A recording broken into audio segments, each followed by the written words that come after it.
Kevin Morris had been working on the diplomatic ship Horizon's Edge for 3 months. He was a lieutenant, which meant he spent most of his time watching screens and making sure nothing bad happened. It was boring work, but Kevin liked boring. Boring meant safe. Boring meant nobody was shooting at them. That changed when the Valari came aboard. Kevin had read about them in his training files. The Valari were one of the oldest species in the galaxy. They had silver skin that seemed to glow from inside. They were tall, much taller than humans, and they moved like dancers, even when they were just walking. The files also said they could sense emotions from other species. Not read minds exactly, but feel what others were feeling. Kevin thought that sounded uncomfortable. He had a lot of feelings he would rather keep to himself. The delegation arrived on a Tuesday morning, ship time. Kevin stood at his station on the bridge, running security checks while Captain Diane Crawford welcomed them. There were 5 Valari in total, but Kevin only really noticed one of them. Her name was Lyra Velshawn, and she was the ambassador. She stood almost 7 feet tall, with silver skin that caught the light like water. Her eyes were violet, bright, and deep at the same time, and they seemed to look at everything and everyone all at once. She wore long robes that flowed around her when she moved, made of some material Kevin had never seen before. Kevin tried to focus on his work. He really did, but his eyes kept moving back to her. There was something about the way she looked that made it hard to look away. She was alien, obviously. Silver skin and violet eyes were not human things. But her shape was surprisingly familiar. Under those flowing robes, Kevin could see curves that reminded him of classical paintings he had seen in school. Renaissance artists had painted women who looked like that. Soft lines and graceful proportions. His mind wandered without permission. She has curves like a painting, he thought. How does an alien end up looking so much like a human ideal of beauty? It was just a thought. People had thoughts all the time. Thoughts were private. Thoughts were safe. Lyra's head turned. Her violet eyes locked onto Kevin from across the bridge, and he felt his blood turn cold. She was looking directly at him. Not at Captain Crawford, who was speaking to her. Not at the other crew members who were much more important than a simple lieutenant. She was looking at Kevin, and her silver face had an expression he could not read. Kevin forced his eyes back to his screen. His face felt hot. His heart was beating too fast. He stared at the numbers and readouts without really seeing them, hoping that if he looked busy enough, whatever was happening would stop happening. Captain Crawford's voice cut through his panic. "Lieutenant Morris, is there a problem?" Kevin almost jumped out of his skin. "No, ma'am," he said. His voice came out higher than normal. He cleared his throat. "Just running diagnostics. Everything looks good." Captain Crawford gave him a strange look but said nothing more. She turned back to the Valari delegation and continued her welcome speech. Kevin did not look at Lyra again, but he could feel her watching him.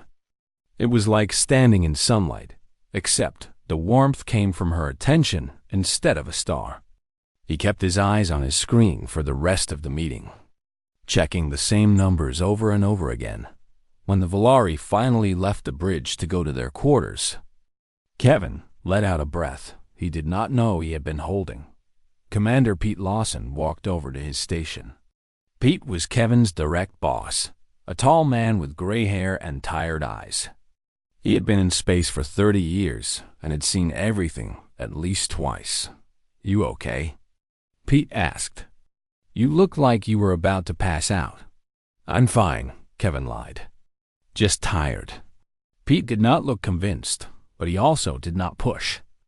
That was one of the things Kevin liked about him.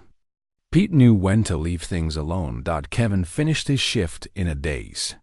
He kept thinking about that moment when Lyra had looked at him. Had she really sensed his thoughts? The training file said Valari could only feel emotions, not read minds. But the way she had looked at him, It felt like she had heard every word in his head. He went to the mess hall for dinner, but could not eat much. His stomach was too tight with worry. He kept imagining the worst. The Valari were important. This trade alliance was worth more money than Kevin would see in 100 lifetimes.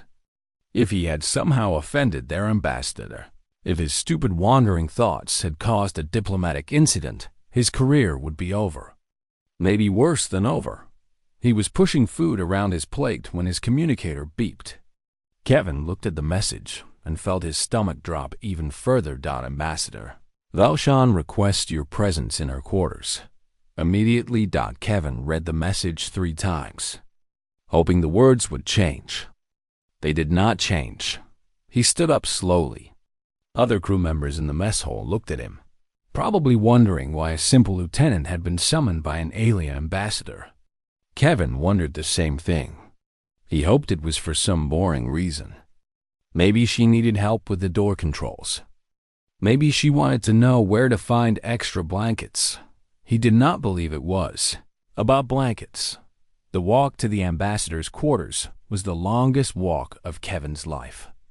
The corridors of the horizon's edge were always the same, gray walls and soft lighting and the quiet hum of engines. But tonight they felt different, longer, darker, like he was walking toward something he could not walk away from. He reached her door and stopped.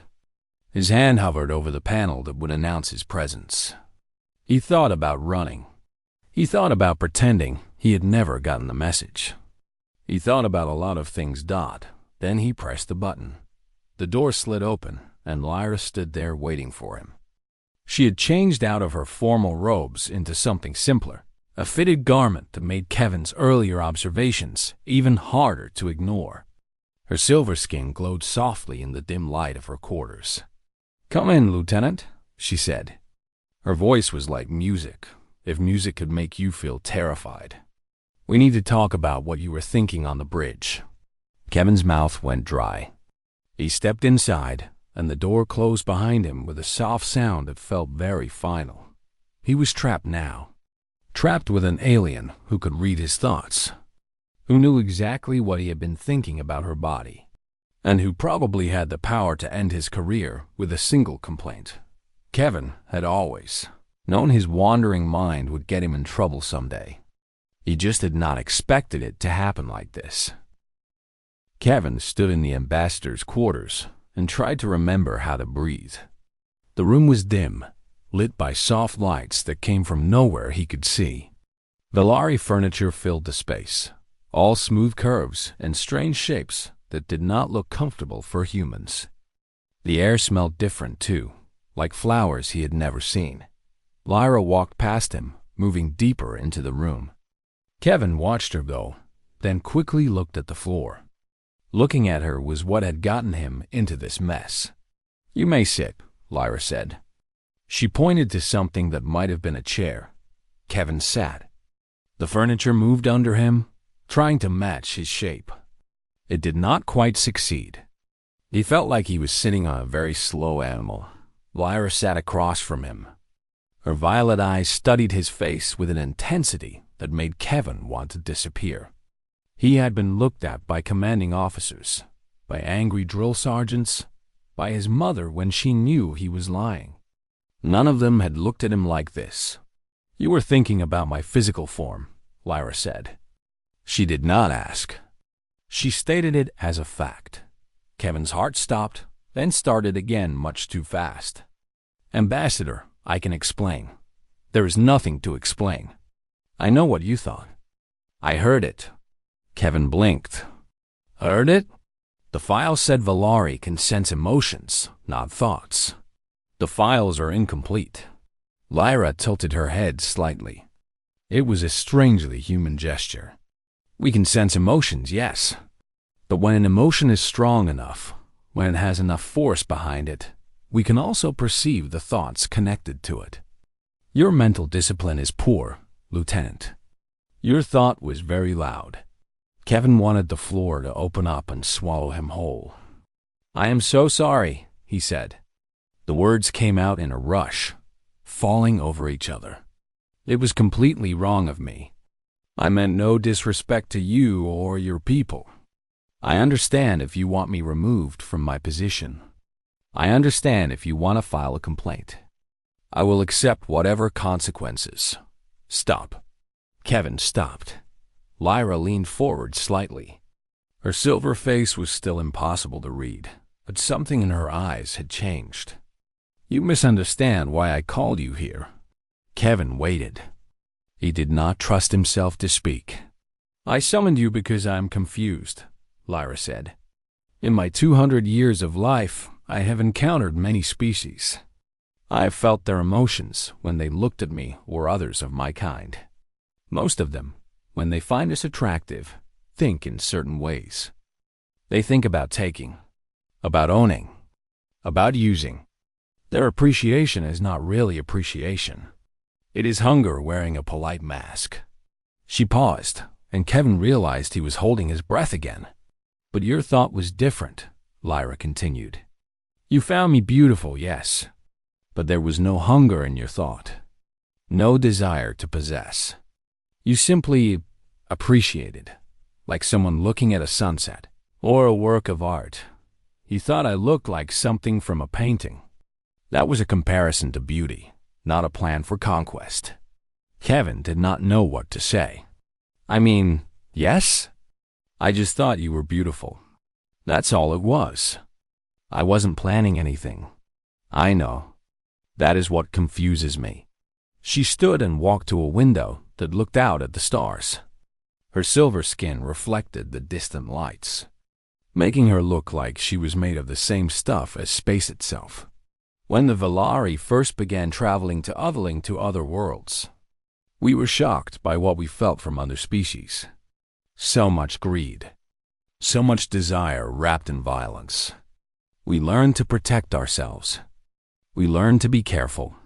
We built walls around our minds and our worlds because we knew what others wanted from us. She turned to face Kevin again. But humans are strange. Your species feels everything so strongly.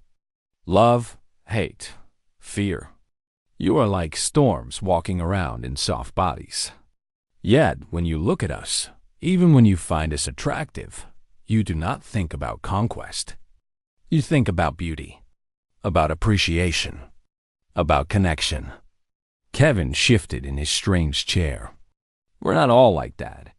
Humans can be pretty terrible sometimes. Yes, I have read your history.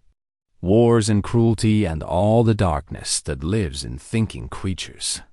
Lyra almost smiled.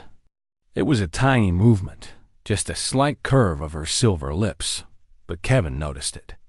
But your darkness is not your default.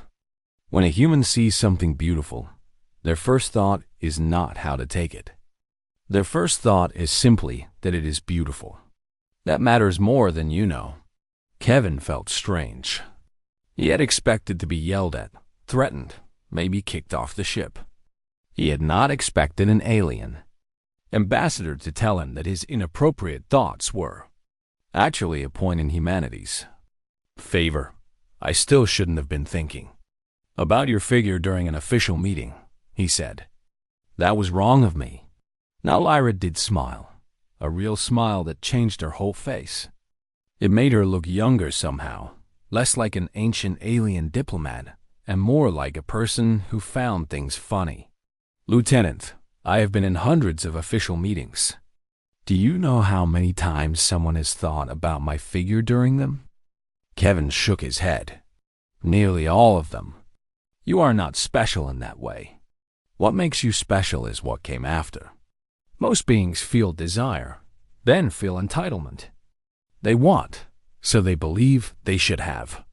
But you felt desire, then felt embarrassment. You felt you had been rude to me. You worried that your thought had been disrespectful to a person who deserved respect. She walked closer to him, and Kevin had to resist the urge to lean back. She was very tall, and very close, and very silver. That worry, that care about my dignity as a person, rather than your own satisfaction, that is what made me call you here tonight. Not to punish you, to understand you, to understand humanity. Kevin looked up at her. Is that why the Valari are really here? Not just for trade? Lyra's smile faded into something more serious. The trade is real. But yes, there is more. There is always more. And I think, Lieutenant Kevin Morris, that you might help me understand it. She extended her hand. Kevin looked at it. Silver fingers with joints that bent in slightly different ways than human fingers. Will you help me understand your species? She asked. Not as a diplomat to a soldier, but as one thinking creature to another. Kevin did not hesitate. He reached up and took her hand. Her skin was cool and smooth, like touching metal that had been left in shade. I'll try, he said. But I'm not sure I understand humans myself most of the time. Then we will figure it out together, Lyra said. That seems like a very human thing to do. And for the first time since he had walked into her quarters, Kevin felt the knot in his stomach begin to loosen. He still did not know what was happening. He still did not understand why an alien ambassador cared about his thoughts. But he knew somehow that this was the beginning of something. What that something was, he could not yet say, but he was willing to find out. 3 weeks passed after that first meeting in Lyra's quarters. Kevin's life had changed in ways he never expected. It started small. Lyra requested him as her official liaison, which meant Kevin spent most of his days helping her navigate the human parts of the ship. He showed her how to use the food machines in the mess hall. He explained why humans needed to sleep 8 hours every night. He taught her the difference between a joke and an insult, which turned out to be harder than he thought. Captain Crawford was confused by the request, but did not argue. An ambassador could have whatever she wanted, and if she wanted a random lieutenant to follow her around, then that was what would happen. The other crew members whispered about it, of course. Kevin heard the rumors. Some people thought he was sleeping with her. Others thought he had done something terrible, and this was his punishment. A few thought maybe the Valari were using him for some kind of experiment. Kevin ignored all of them. The truth was stranger than any rumor. Today, they were sitting in the observation lounge, watching stars slide past the window. It was the quiet part of the ship's cycle, what humans called night, even though space had no real night or day. Most of the crew was asleep. Kevin and Lyra had the lounge to themselves. Tell me about your art, Lyra said. She was sitting in a human chair, which was too small for her but which she seemed to prefer. She said human furniture felt more alive than Valari furniture, though Kevin was not sure what that meant. What do you want to know? Everything. Why you make it. What it means to you. Why humans feel the need to create beauty when survival should be enough. Kevin thought about it. I'm not really an art expert. I am not asking for expertise. I am asking for feeling. Kevin looked at the stars outside the window. They were moving fast enough that they left tiny trails of light against the darkness. I think we make art because we need to, he said slowly. Not need like food or water. A different kind of need. Like, there's something inside us that has to get out somehow, and art is one of the ways we let it out. But why beauty? Why not just expression? Because beauty feels true. When you look at something beautiful, even if it's just a sunset or a song or a painting, it feels like the universe is telling you that things matter, that existence has meaning. Does that make any sense? Lyra was quiet for a moment. It makes more sense than you know. She stood and walked to the window. Her reflection appeared in the glass, silver against the black of space. Kevin watched her watching the stars. The Valari were artists once, she said. Thousands of years ago, before my time. We created things of such beauty that other species would travel for years just to see them. Sculptures that seemed to move. Music that could make you cry without knowing why. Paintings that changed depending on who looked at them. What happened? We decided that art was inefficient. Emotions were inefficient. We looked at our history and saw all the pain that feelings had caused us. Wars started over love. Civilizations destroyed by anger. Lives wasted on jealousy and fear. So we decided to remove those things from ourselves. Kevin felt a chill that had nothing to do with the temperature. You removed your emotions? Not removed exactly. Dampened. We changed our own biology over hundreds of generations. Made ourselves calmer. More logical. Free from the chaos of passion. Lyra put her hand against the glass. We thought we were making ourselves better. We thought we were creating paradise. But she turned to face him. In the dim light of the observation lounge, her violet eyes looked almost black. But we were wrong. Without passion, there is no drive. Without desire, there is no creation. We stopped making art because we stopped feeling the need for it. We stopped exploring because we stopped feeling curious. We stopped growing because growth requires wanting something you do not yet have. Kevin did not know what to say. He had never thought about emotions as something you could lose, like keys or a wallet. They were just there, part of being alive. He could not imagine waking up and not feeling anything. Is that why you study humans? He asked. Because we still feel things? Partly, but it is more than that. Lyra sat down again, this time closer to Kevin than before. When I first met humans, a long time ago, I thought you were primitive. You felt so much about everything. You would get angry over small insults. You would fall in love in a matter of days.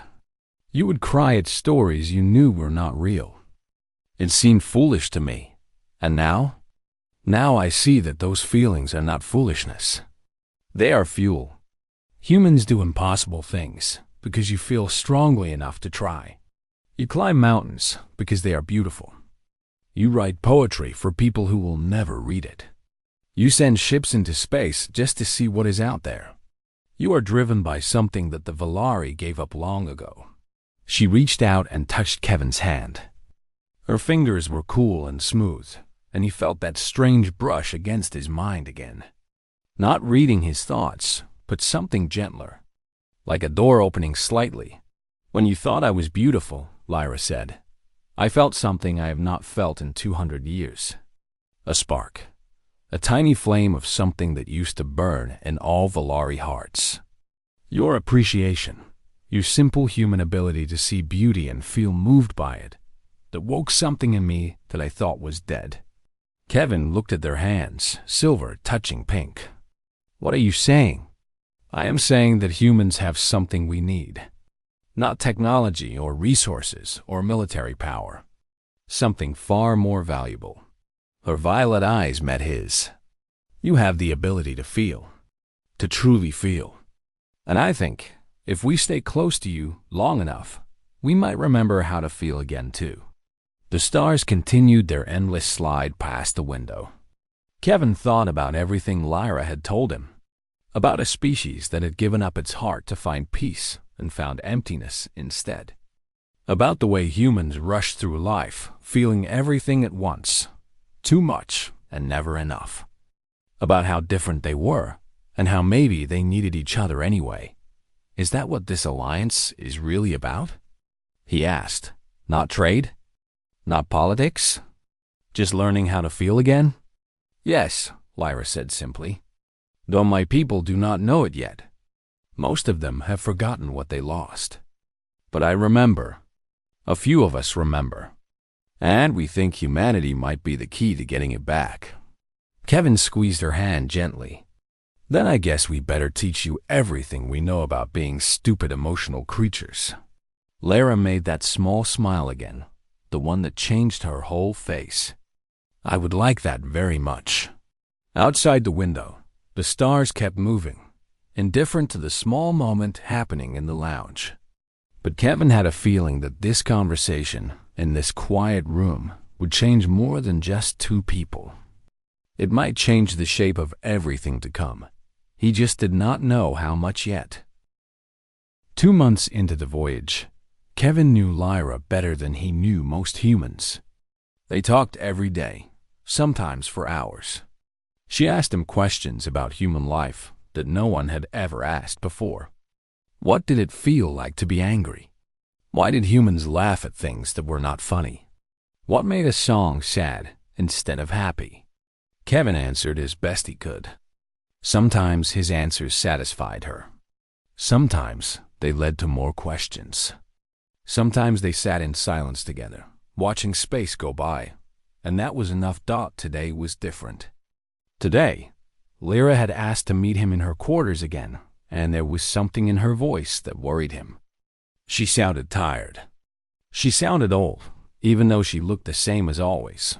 When he arrived, she was standing at her window with her back to the door.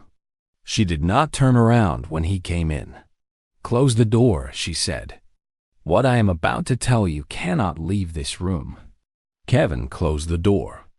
He walked across the room and stood beside her, looking out at the same stars she was watching. "What's wrong?" "Everything." She finally turned to face him. Her violet eyes were dimmer than usual, like a light that was running low on power. "I have not been honest with you, Kevin. Not completely. There is a reason the Valari are seeking alliance with humanity, and it is not just about learning to feel again." Kevin waited. He had learned that Lyra spoke best when she was not interrupted. "My species is dying." The words hung in the air between them.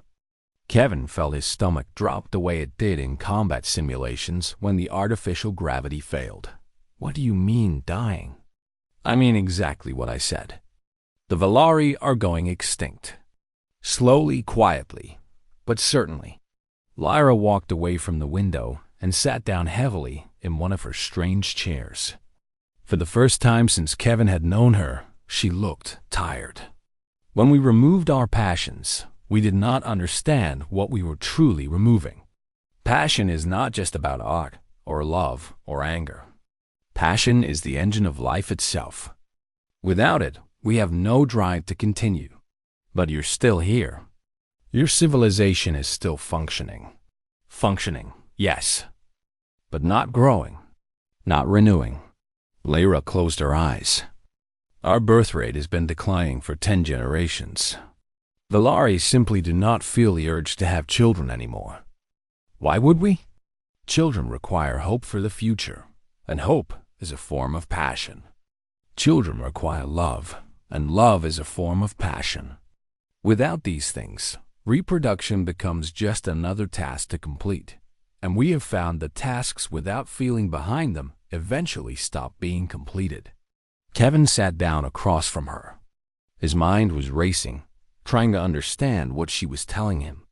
An entire species, one of the oldest in the galaxy, slowly fading away because they had tried to make themselves perfect. How long do you have? At current rates, the last Valari will die in approximately 3,000 years. That seems like a long time to humans, I know. But to us, it is nothing. We live for centuries. 3,000 years is only a few generations. My great-grandchildren, if I ever have any, might be among the last of our kind. Can't you reverse it? Change your biology back? We have tried. For hundreds of years, we have tried. But you cannot simply restore what was taken away. The pathways in our minds that once carried passion have closed. They atrophied from lack of use. It is like asking a blind person to see by describing colors to them. The description is not enough. They need to experience it themselves. She opened her eyes and looked at Kevin with an intensity that made him uncomfortable. That is where humans come in. I don't understand. Your species radiates emotion. You project it without even trying. When I stand next to you, I feel echoes of your feelings. When you are happy, I feel a ghost of happiness. When you are sad, I feel the shadow of sadness. It is faint, but it is real. And when I felt your appreciation of me that first day on the bridge, it was the strongest emotional echo I had experienced in 200 years. Kevin remembered that moment. the casual thought about her figure, the way her eyes had locked onto him. At the time, he thought he was in trouble. Now he understood it was something else entirely. You felt my attraction to you. I felt your appreciation of beauty. That is different from simple attraction and far more valuable. Attraction can be selfish. Appreciation is generous. You saw me and thought I was beautiful, and that thought was a gift, not a demand. That kind of generosity of spirit is exactly what the Volari have lost. She stood and walked toward him, stopping close enough that he had to look up to see her face. We do not want an alliance for ships or weapons or trade routes. We want an alliance because being near humans makes us remember what we used to be. Your emotions are contagious in the best possible way. When we are around you, we start to feel again. Small things at first, tiny sparks of what we used to be. But sparks can become fires if they are fed. So this whole diplomatic mission is about survival. My people are reaching out to humanity because you might be the only species in the galaxy that can save us. Not through medicine or technology, but through something much simpler. Through being yourselves. Through feeling everything so loudly that we cannot help but hear it. Kevin stood up. He was shorter than her by more than a foot, but somehow the height difference did not matter in this moment. They were just two people, facing each other, trying to understand something bigger than both of them. Why are you telling me this? I'm nobody. Just a lieutenant who got assigned to follow you around. You are not nobody. You are the first human who made me feel something in centuries. Lyra reached out and took his hand. Her cool fingers wrapped around his warm ones. I have spent my whole life being rational, being calm, being everything a good Volari should be. But when I felt your thought about me, when I felt that simple human appreciation, I remembered what it was like to matter to someone. Not as an ambassador or a diplomat or a representative of my species, just as a being, as a person. Kevin felt something then, a warmth spreading from where their hands touched up through his arm and into his chest. He did not know if it was his own emotion or an echo of hers, and he realized it did not matter. I want to help, he said. Tell me what to do. Lyra smiled, and this time it was not a small smile. It was wide and bright and almost human. Just keep being yourself. Keep feeling things and thinking about them and not hiding your inner self behind walls of logic. Be human. That is all I ask. That is all any of us ask. That might be the easiest job I've ever had. Do not be so sure. Being truly yourself is the hardest thing any creature can do. Most people spend their whole lives running from it.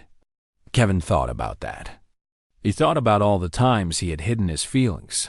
All the times he had pretended to be stronger or calmer or less afraid than he really was. Maybe Lyra was right. Maybe being human was harder than it looked.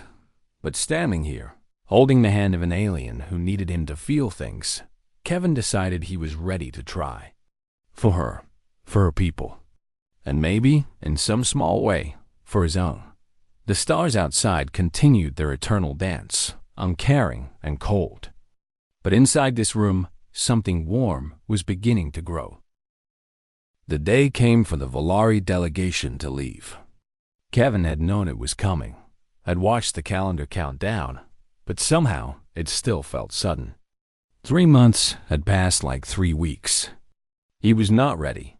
He stood in the shuttle bay with the rest of the crew, wearing his dress uniform and trying to look professional. Captain Crawford was giving a formal farewell speech, talking about friendship between species and bright futures and all the other things diplomats said at moments like this. Kevin barely heard her. His eyes were fixed on Lyra. She stood at the front of the Volari delegation, tall and silver and beautiful. Her formal robes had returned, flowing around her like water made solid. She looked every inch the ancient alien ambassador. But Kevin knew better now. He knew the person underneath the ceremony. He knew her doubts and her hopes and the sad weight she carried for her dying species. He knew he would miss her more than he had ever missed anyone. The speech ended. The Valara delegation began to file toward their shuttle. Kevin watched them go, one by one, until only Lyra remained. She was standing in front of him now, close enough to touch but impossibly far away. "I do not want to leave," she said quietly, so only he could hear. "Then, don't. You know, I must. My people need me. There is so much work to do." Kevin nodded. He had known this would happen. He had prepared himself for it. But preparation did not make it hurt less. "What happens now?" he asked. "With your species, I mean. With the plan to learn emotions from humans." Lyra's violet eyes brightened slightly. "The Council has approved my proposal. We are going to establish a joint colony, Valari and humans living together. Not as separate groups sharing space, but as a true community.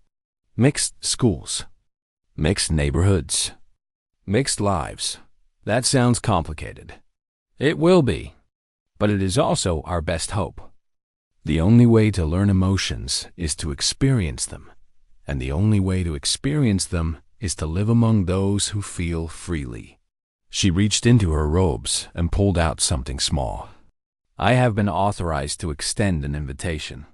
She handed him a crystal about the size of his thumb. It was clear and smooth, and when Kevin looked into it, he saw tiny lights dancing inside like captured stars. "What is this?" "An invitation to join the cultural exchange team.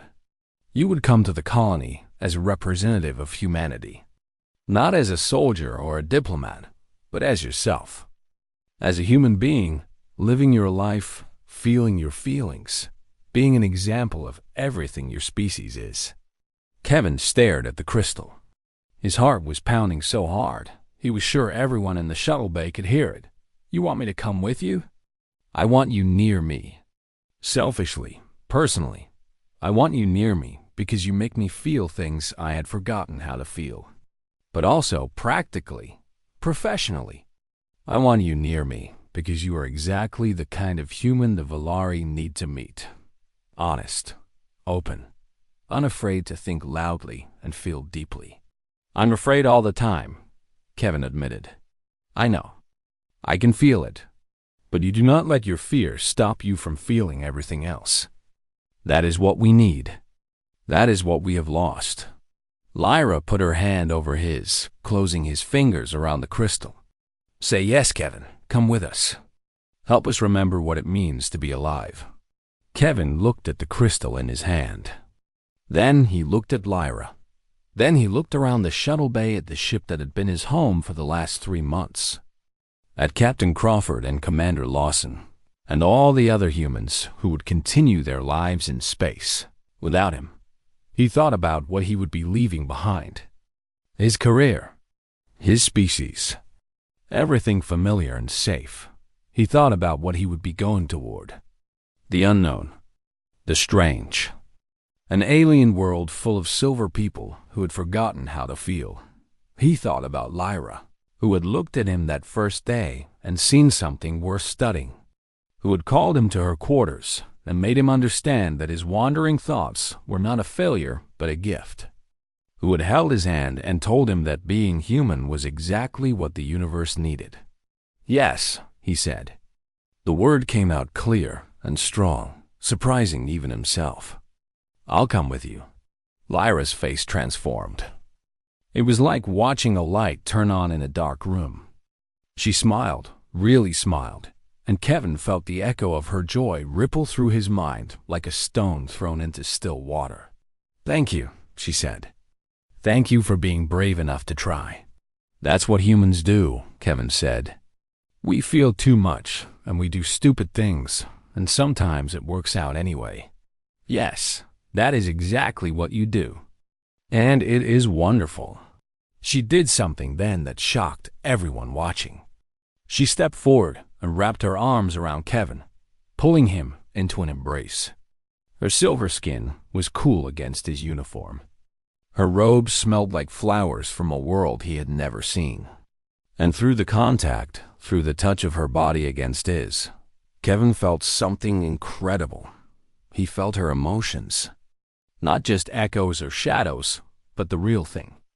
Joy and hope and affection and something that might have been love, all flowing from her into him like a river finally released from a dam. It only lasted a moment, but it was the most intense thing Kevin had ever experienced. When she pulled back, her violet eyes were wet. Kevin had not known Valari could cry. "Did you feel that?" she asked. "Yes. That is what we used to feel all the time, before we took it away from ourselves. That is what humans have helped me remember." She touched his face with her cool silver fingers. "That is what you helped me remember." Kevin took her hand and held it against his cheek. "Then let's make sure your people remember too. All of them. Every last one." They walked together toward the shuttle, leaving the watching crew behind. Kevin did not look back. He did not need to. His future was not behind him anymore. It was walking beside him, tall and silver and full of hope. As the shuttle lifted off and the horizon's edge grew smaller in the window, Kevin thought about how all of this had started. A careless thought about a beautiful alien. A moment of embarrassment. A fear that he had ruined everything. Instead, he had helped save a species. Not through strength or cleverness or any grand plan, but simply by being human. By feeling things and not being ashamed of feeling them. By looking at someone different and seeing beauty instead of threat. That was what humans did best, Kevin realized. They connected. They felt. They reached out across the darkness between stars and found ways to understand each other. It was messy and awkward and often embarrassing, but it was also the most powerful force in the universe. The shuttle flew on toward the jump point, toward a new world and a new life. Kevin watched the star stream past and thought about the future.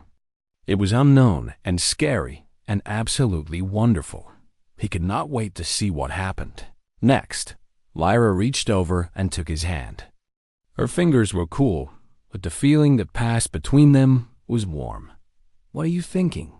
she asked. Kevin smiled. "I'm thinking that you're beautiful, and I'm thinking that I'm glad I didn't keep that thought to myself." Lyra laughed. It was the first time he had heard her really laugh, full and free and alive. The sound filled the shuttle like music.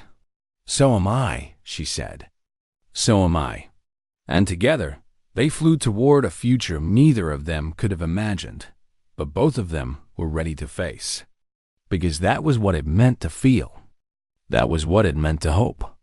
That was what it meant to be truly alive. Human and Valari, side by side, heading home.